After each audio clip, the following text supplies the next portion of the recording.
Well, hello, everyone. I'm James Dobson, and you're listening to Family Talk, a listener-supported ministry. In fact, thank you so much for being part of that support for James Dobson Family Institute.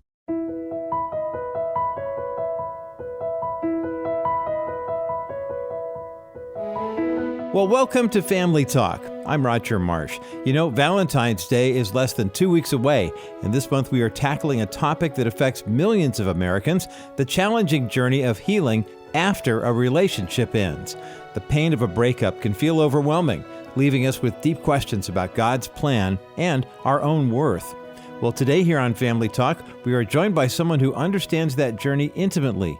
Author Jackie M. Johnson has written a book called When Love Ends and the Ice Cream Carton is Empty, and she shares her personal story of navigating difficult breakups and finding hope through faith. Through her own healing journey, Jackie discovered biblical principles that helped her move from heartache to hope, and she has poured these insights into 3 books that have touched countless lives, offered practical wisdom for those seeking to rebuild after relationship loss. Jackie's not only an accomplished author and avid blogger, she is also Dr. Dobson's executive assistant and a beloved member of the staff here at the James Dobson Family Institute. Whether you're currently healing from a breakup or know someone who is, today's conversation will remind you that you're not alone in your pain. But more importantly, you'll discover how God can transform even our deepest hurts into something beautiful. Here now is Dr. James Dobson with our guest, Jackie M. Johnson, on today's edition of Family Talk. Now, today we're going to be talking about a program that we are long overdue in discussing. It's one that I have cared about. I wrote about it in my book, Love Must Be Tough. But we have a guest here today who has experienced this single life, and she has written a book called When Love Ends and the Ice Cream Carton is Empty. We're going to have her explain that to us. Now, the reason this topic is so important is because the United States Census Bureau says that the average age for women to get married is now 27. Boy, that's changed a lot. And the average age for men is 29. And the people who get married at the average age are already nearly halfway through the fertile years of life, and that changes a whole lot. Additionally, there are 110 million unmarried people in the United States alone, most of whom have remained single for their whole life. Why have we not dealt with this subject more in the past? If you are single and you've waited for us to talk about this subject, today is today, and I'm sorry we've taken a long time to get to it. With people putting off saying I do until later in life or remaining single, the dating and breaking up experience that begins in the teen years can continue on until the early 50s. And no matter how young or old you are, breaking up can be an extremely difficult and emotionally draining experience. Before we went on the air, we were recalling a song that was popular in 1962. In fact, it hit number 1. And I'm not going to sing it to you or we'd go off the air. Don't take your love away from me. Don't leave my heart in misery. Those of you who have lived a little longer in life may remember that because that was a very popular song. Well, I mentioned the guest who is here and the book she's written. Let me tell you more about her. She is an executive assistant to me here at James Dobson Family Institute. Her name is Jackie Johnson. She is good at what she does. And she's done a lot of thinking about this subject because she's been there. And we want to plumb the depths of the topic with her today. She is an experienced writer. She's written 3 books. She writes a blog called Living Single. and she has a BA in English and Communication from Trinity International University in Illinois.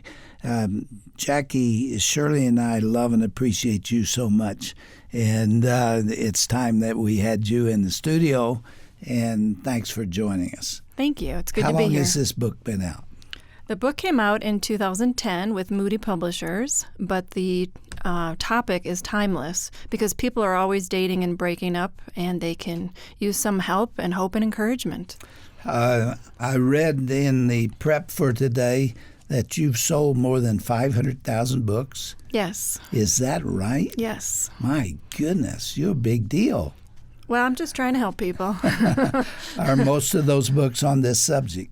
My other books are on the topic of prayer, and I think the overarching thing I write about is hope and encouragement, and that can take a lot of different forms. So I'm glad to be here today to talk about this.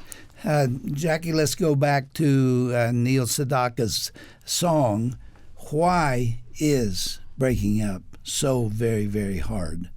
It is hard. Letting go is never easy because you have to say goodbye to someone that you loved or you liked. And the thing is, you've been spending time with this person, you've grown attached to them, you probably might be in love with them, especially if it's a long-term relationship. And now you're on your own again. It's a transition. And I think it's hard to recover from a breakup because I think God designed us for attachment and connection, not for detachment and disconnection. And as singles, sometimes we go through these series of hello, goodbye, dating and breaking up, relationship after relationship. And sadly, nobody teaches us how to get over a breakup or how to deal with endings. Yeah, I've not seen another book on this subject. Yeah. Yet let's name some of the emotions that go along with it. There is rejection, and there is loneliness, and there is pain and hurt and sorrow. Yes. And there are many, many other emotions that accompany it. Describe some of them. Right. Hurt and sadness are really, the most common. You could be angry. You could feel betrayed. They could have found somebody else and put you by the wayside. Sometimes the breakup is not very kind either, isn't it? That's true. That's true. I've gone through a number of relationships. One guy moved halfway across the country and wouldn't return my phone calls. That's not. And this is somebody you had a relationship established? Yes, for over a year. He didn't return your phone call? No. So he was a coward, and he would not even talk to me. I had someone break up with me over email after 2 years. Yeah, email. You got to be kidding. No, we did talk, the next day or two in person, but the information came to me by email. So I think that if you do break up with someone, you want to be kind, you want to be respectful, you want to speak the truth in love. That's what the Bible says, speak the truth in love. You called them cowards to do that. I did, yes. Would you agree that women are more likely to suffer from the breakup of a relationship? That's an interesting question, Dr. Dobson, because I've heard the phrase that women bend but men break. And sometimes I think women do feel that emotion strongly, but maybe we have better coping mechanisms because we have our friends to lean on. We have the Bible to lean on. We're looking for answers of how to get over it. And maybe, not to generalize, but sometimes men tough it out and try to figure it out on their own or stuff their emotions. You mentioned cowardice. I think that's one reason people do such a bad job of letting the other person know that it's not going to work. They had rather write an email. I mean, that's about the worst thing I've heard. Right. And it's hard to believe that someone who once said they liked you or loved you would treat you in this fashion and say nothing or not, speak with you face to face. I think as, believers that we are to be respectful and be gentle. And here we are trying to speak the truth in love. I know I just said that, but, there's a way to do it and a way not to do it. Because the thing is, if you don't deal with your breakup pain, then you carry it from one relationship to the next, to the next, to the next. And that can affect your dating life and possibly your future marriage.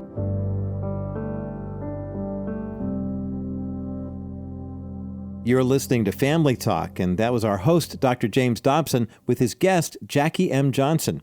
Jackie is the author of the book, When Love Ends and the Ice Cream Carton is Empty. She and Dr. Dobson have been talking about the pain of breakups and what to do when a relationship doesn't work out the way you planned.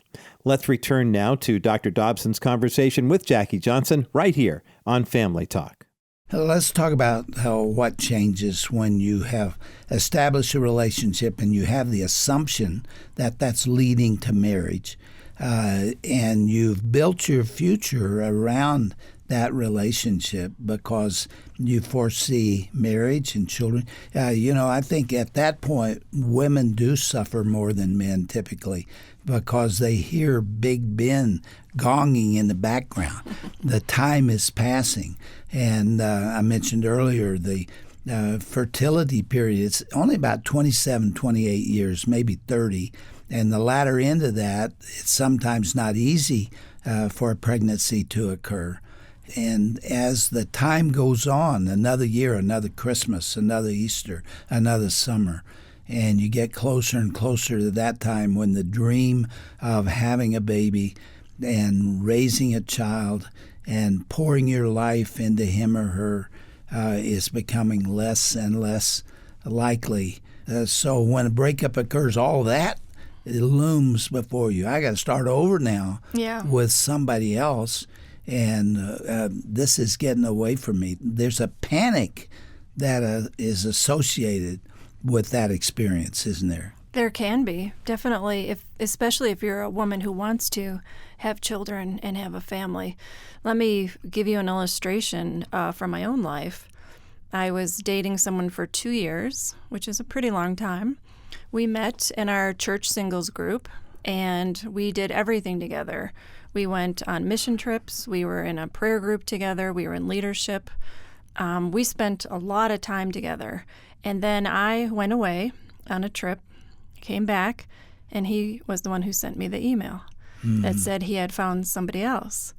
And this person... Did you know the person he found? I did. You got to be kidding. No, she was in our singles group as well. And he told me by email that he felt led to now be with her. So it kind of felt like a double betrayal because... Felt led. I mean, that is a cowardly statement in itself. Blame it on God. I haven't done this to you. God told me not to continue the relationship. I don't believe that's likely to be true in most cases. Well, it was really difficult, Dr. Dobson, because we had talked about marriage. We had talked about should we have children or not. We had talked about a future. And I was stunned. I was shocked. I think I was in shock because I didn't see it coming. I had no idea. And this person was a friend of mine. So, I felt like there was a double betrayal in that he never said anything. She never said anything. I felt rejected. Why did he pick her over me? There is also a certain assault on self-worth that occurs at a time like this, isn't there? There's this ache that says, what's wrong with me? Why did this happen to me? There's also a spiritual dimension to it. You and I talked before about the fact that people blame God, speaking of him, and say, why would you let this happen to me? Didn't you hear my prayers? Was there something wrong with my prayers that you didn't hear it? And now this has occurred. Are those things you talk about in your book? Absolutely. I thought a lot about what I wanted to include in this book because, like you said, I couldn't find another book that would help me. Where were the Bible verses? Where was the comfort? Where was the hope and the encouragement? Where is God in all of this? What do I do with forgiveness? I mean, a lot of things were swirling in my head. Anger's one of them, isn't it? Absolutely. Definitely. Jackie, did anybody help you? Did anybody come alongside, put an arm around you? Any girlfriend, anybody, pastor, who said, Jackie, you're going to get over this. You're going to deal with this. This is very painful. But you are a worthy person and God has not abandoned you. Did anybody talk to you that way? Yes, I am really blessed to have a good group of friends, and my friends are very comforting and nurturing and supportive. They prayed for me. They prayed with me.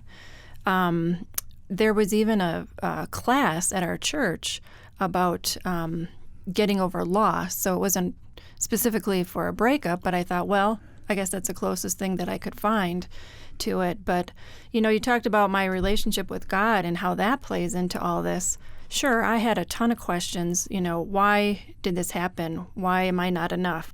Why is God keeping me from lasting love? And it took me a really long time. I would search the scriptures. I would sit on my bed with a pen and paper and look for every single word about hope, about encouragement, about getting over a loss. And as a Christian, I can look to the one who loves me most, which is Jesus Christ, and have a new perspective. And that new perspective is God's truth, and God's truth doesn't change. And one of the main things I learned was that God is not withholding from me something good. He's protecting me and saving me for his best. And I can trust him even when I do not understand. That was huge. You can trust him even when you can't track him, is one Right. of my phrases. I also wrote a book similar to this. It's not specifically about singles, but it's about the breakup of a marriage and what happens. But I believe what I wrote there is very much relevant to the breakup of a couple that's not married. And I don't know anybody else that's written this, Jackie, but I believe it's absolutely true. And I've gotten thousands of letters from people saying this was helpful to them. So when you begin to sense that the other person doesn't feel about you the way you feel about them, in your case, you were blindsided, but usually you're seeing the other person drift. The natural tendency in that situation is to grab and hold, to plead, to beg, to say, you can't do this to me. What will I do without you? To build a cage around them. You know what that does to the other person? It sends them the other way. It's the quickest way to end a relationship. When you begin to show that you're in a state of panic, which is the usual way, because the whole world falls apart. Everything you had hoped for, everything you look forward to in the future, a life together as a family, and now it's gone.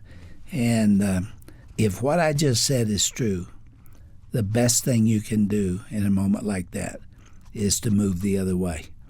Sometimes the person who is moving away will turn around and come back.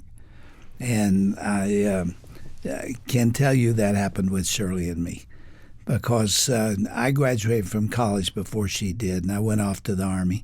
And I came back one Christmas. She had assumed the relationship was going to continue. What I was thinking is that as soon as I get out of the Army, I'm going to the University of Texas to get a PhD, and I can't afford a wife, and I need to give my attention to my studies, and I don't think that we are headed toward marriage. And how do I tell her this?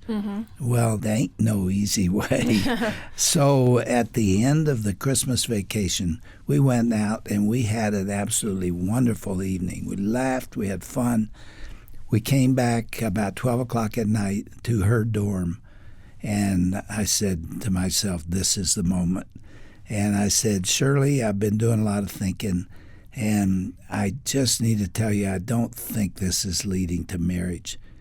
And I've got plans of what I think the Lord wants me to do, and I think that we ought to see other people. Have you ever heard that one before? I've read your book, and Mrs. Shirley Dobson has inspired me. Well, she did exactly the right thing. Instead of begging me and putting her arm around me and saying, don't do this to me, she said, Well, I've been thinking the same thing, and I think we should see some other people, and I think we ought to just kind of go our separate ways, and we'll put it on hold for a while. We'll see what happens. I took her to the door, shocked the daylights out of me, because I thought that I was in for a very emotional ordeal. Sure. And we stood at the door. I asked her if I could kiss her goodbye, and she said no, a shake on it. And with no ado, she went into the dorm, and she went into her room and cried all night. If I had seen that, I would have been gone forever. But the way she let me go, by the time I got back to where I was staying, at 1, 2, 3 o'clock in the morning, I was lying there thinking about having hurt the best friend I ever had. And I began to get this big lump in my throat, and I wondered if I could get her back. And I went on to the Army, went to Fort Ord. I called her, and I said I couldn't see the forest for the trees, and I've made a big mistake, and I think we ought to continue the relationship. She was very cool. And I wrote her a big, long letter, and she didn't answer it for 2 weeks. She was dying inside. Oh, my. She never let me see it. And by the time I came out of that episode, I didn't want to repeat it.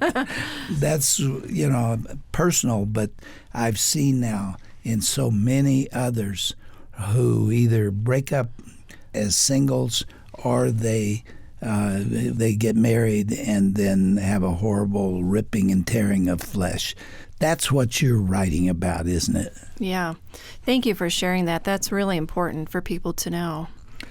Well, we're almost out of time, Jackie, but we're not out of content. We need to talk some more. And the name of the book is When Love Ends. Okay, we're going to take the end of the program, the last 30 seconds, for you to tell what in the world that has to do with The Ice Cream Carton is Empty, the subtitle of the book. Sure, right. So many times in movies and TV, you see somebody breaking up, the girl's sitting on her bed with a ice cream carton, like a pint size, and she's got the spoon and she's crying and eating ice cream. And, it's a kind of a popular thing, especially women do, to comfort themselves after a breakup. But what we're going to learn is that there are healthier and better ways to cope. Let's talk about them next time. Okay, that'd be great. Thank you. Jackie, thanks for writing this book, for your care for singles. And I think you're going to hear from some people out there who are going through this right now. We'll talk about it next time.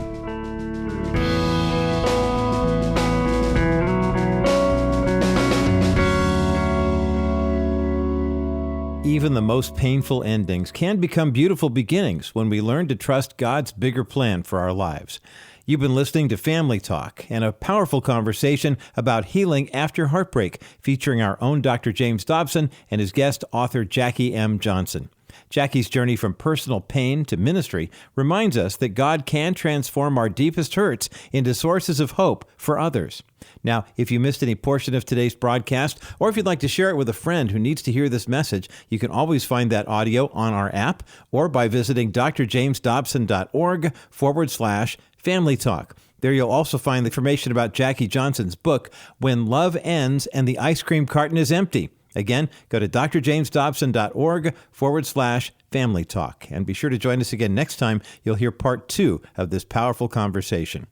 Well, speaking of hope and healing, I want to tell you about a wonderful free resource from the Dr. James Dobson Family Institute. We've created several inspiring reading plans available through the Bible app by YouVersion, covering topics from relationships to parenting to finding God's purpose for every season of life. Whether you have 3 minutes or 30, these reading plans bring practical, biblical insights right to your smartphone. Just open the Bible app on your phone or tablet, search for Dr. James Dobson, and begin your first reading plan today. Here at the JDFI, we are committed to helping people find healing and hope through biblical truth. These daily broadcasts are made possible through the generous support of friends just like you who value having a trusted voice to turn to during life's challenging seasons. If today's program about finding hope after heartbreak has touched your heart, would you consider partnering with us? Your tax-deductible donation of any amount helps us continue sharing God's healing truth with those who need it most. You can make a secure donation online when you go to drjamesdobson.org. Or if you'd prefer, you can write to us. Our ministry mailing address is Dr. James Dobson's Family Talk, P.O. Box 39,000, Colorado Springs, Colorado, the zip code 80949. Again, that's P.O. Box 39,000, Colorado Springs, Colorado, the zip code 80949. Well, I'm Roger Marsh, and on behalf of Dr. Dobson and all of us here at Family Talk, thanks so much for listening. Be sure to join us again next time when you'll hear the conclusion of Dr. Dobson's conversation with author Jackie M. Johnson, right here on Dr. James Dobson's Family Talk, the voice you trust for the family you love.